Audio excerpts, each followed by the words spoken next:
Hello, and welcome to Stories from India, a podcast where we talk about myths, legends, and folk tales from India.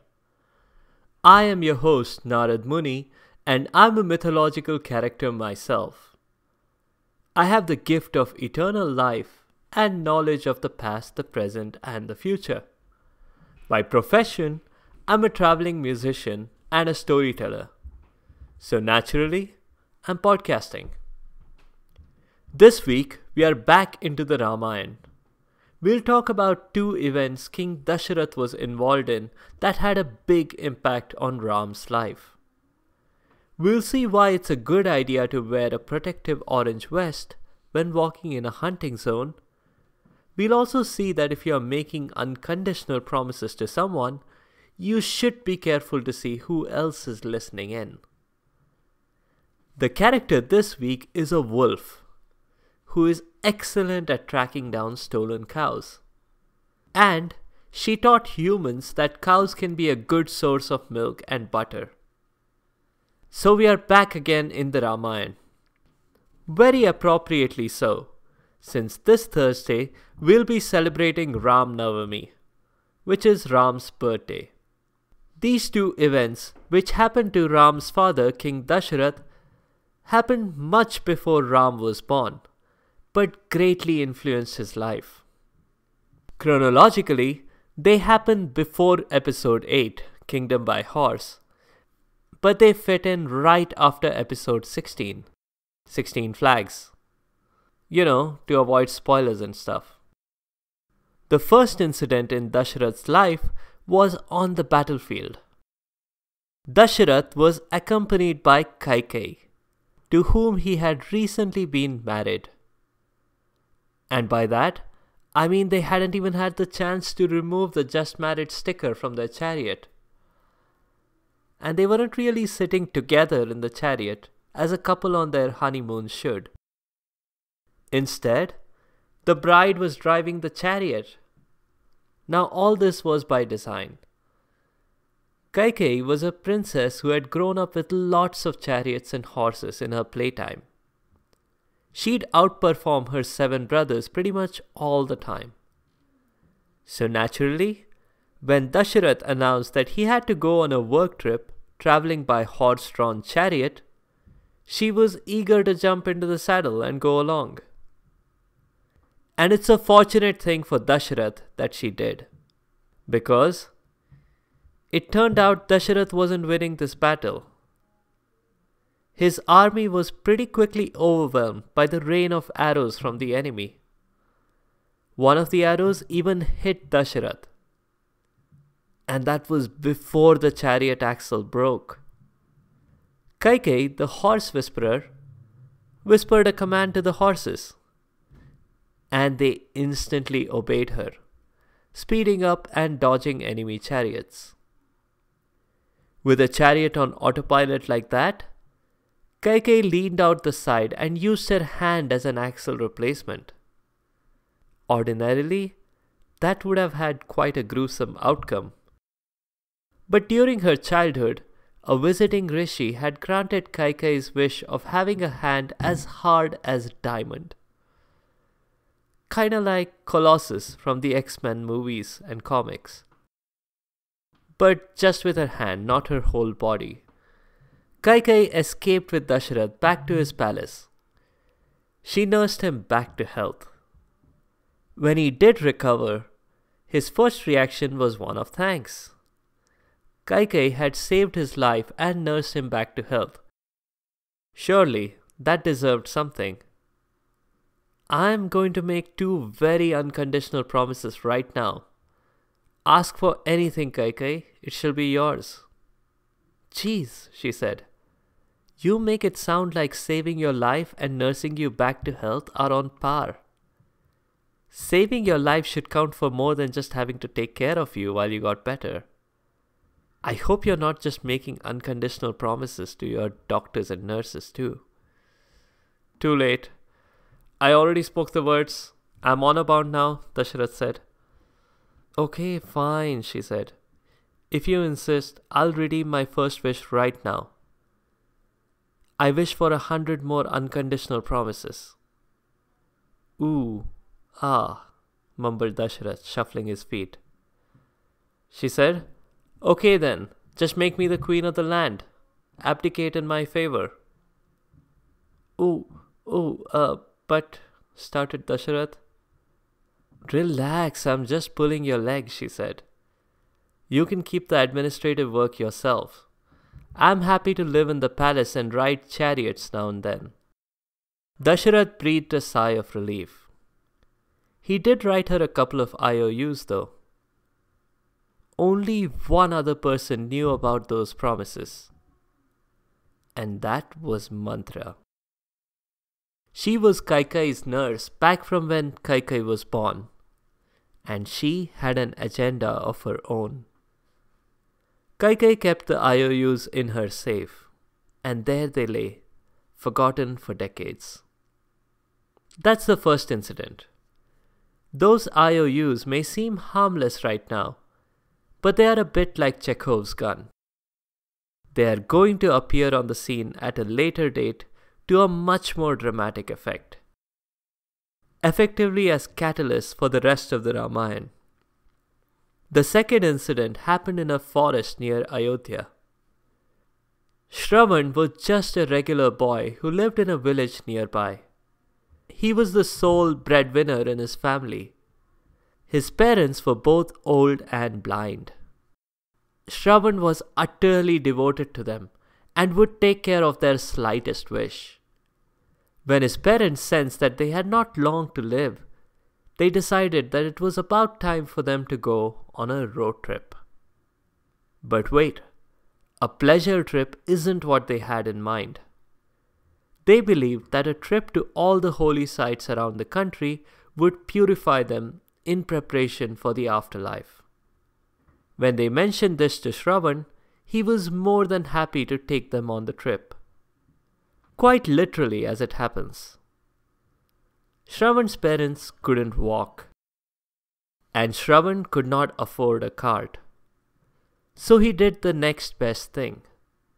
He made a shoulder sling for himself with a woven basket at each end. He helped his mom and dad into a basket each and carried them. As I'm sure you can imagine, it was hard work in the hot Indian summer. But Shravan kept going, and pretty soon they entered the forest. His parents had both gone thirsty then, and they asked Shravan for some water. Seeing as Shravan had been carrying 2 adults, he hadn't the capacity to also carry water for the journey. He would have to find water here somewhere. That shouldn't be hard, he thought. The Sarayu River is quite near and I can even hear it. He asked his parents to hold on. It didn't make sense to carry them to the river and back again. Instead, he would go quickly and fetch water for them. His parents waited. But it was going to be one long wait. Shravan made his way through the forest to the river. Of course, he was thirsty from all the heavy lifting. He stopped to drink water himself. Meanwhile, in the forest, Dasharath was hunting. Dasharath had the remarkable ability to fire an arrow guided by sound alone. He didn't have to see the target. He could simply hear it and hit it. Just like Ram did in episode 16. So that's what Dasharath did. As he scanned the area around him, he suddenly heard a deer or something drinking from the river. Was it reckless to fire an arrow at a target he couldn't see? Maybe. But then, he could collect the deer and go back home in time for lunch. He fired the arrow without thinking too much. And he was sure it hit the target, because there was a sound. Unfortunately, it was not the sound of a deer. Dasharath rushed to the river to discover his arrow had exactly hit the source. Perfect marksmanship. But it wasn't a deer. It was Shravan. Dasharath quickly held the boy and tried to see what he could do to make him better. He screamed for help, but it was too late. It was a mortal wound. There was no hope for Shravan now. Dasharath asked the dying boy if there was anything he could do for him. "Yes," gasped Shravan, pointing into the woods. "My parents over there are thirsty. Please take them some water."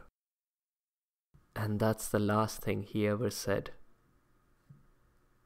Dying, his last thoughts had still been focused on his parents' comfort. Dasharath was extremely remorseful. He had committed a huge crime. His job as king was to protect his people, and yet he was responsible for the death of this boy. How was he going to face the parents of this boy he had just killed? He had to do his duty, though. He collected some water from the river and took it to Shravan's parents. The parents, though blind, could instantly sense that something was wrong. Shravan had taken far too long, and these weren't his footsteps that they were hearing.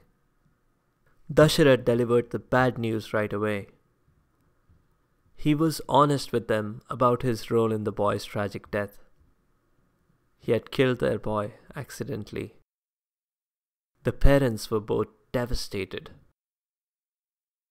Dasharath tried to console them and offered them the water again, but they weren't having it.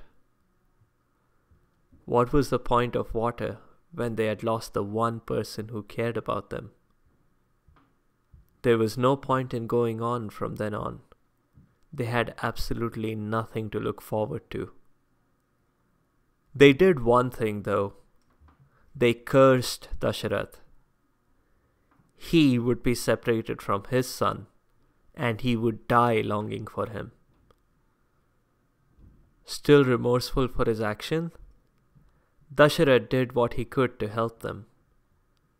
But Shravan's parents did not survive very long without their son. Dasharath thought of the curse for long after. He certainly regretted his actions. But as he had no sons at the time, he could not help but wonder that the curse would not really apply to him. Little did he know. That's all I have for now. Kaikeyi has a big role to play in what happens next. In one version of the Shravan story, Shravan's mother is related to Dasharath. But that narrative doesn't really work with the rest of the story. The road trip that Shravan's parents wanted to go on, it's really a thing. It's practiced to this day. There are lots of those sites that people go to, and I have some links on the website. Check them out. The character this week is a wolf who is excellent at tracking down stolen cows, and who taught humans that cows can be a good source of milk and butter. Sarma is a wolf, or maybe a dog. Thousands of years ago, there wasn't much to distinguish between the two anyway. Sarma was the mother of all dogs. She was the royal dog/wolf of heaven. So when some demons stole the divine cows, she was called into action to track down the cows. Because, as everyone knows, dogs and wolves have a keen sense of smell. She tracked the cows by the smell of their milk. Why the demons bothered to milk the cows as they were transporting them wasn't very clear. Maybe it was because functioning cows are in deep distress if they aren't milked. But at any rate, this helped Sarma track down the cows. She quickly led Indra, the king of the gods, to the cave where the demons were hidden. Indra made quick work of the demons and the cows were restored. The fact that Sarma followed the scent of the cow's milk is supposed to have inspired humans to try consuming cow's milk. And just like that, the dairy industry was born. That's it for this week. If you have comments or suggestions, please leave a comment or a review on the site sfipodcast.com or tweet at sfipodcast. You can also find me on Instagram and Facebook. Be sure to subscribe to the show to get notified automatically. Thanks to all you listeners for your continued support. The music is from purpleplanet.com. That's purple-planet.com. Next week, we'll cover a couple of tales from the life of yet another Ramayana character. And that is Hanuman. Hanuman is the equivalent of Superman. He's got extraordinary powers with a more interesting origin story than his Kryptonian comic book equivalent. And yet, he helps others selflessly and at great risk to himself. The character next week is a person from the court of Emperor Akbar. This person sometimes got the better of both Akbar and Birbal. Surprised? Tune in next week to find out.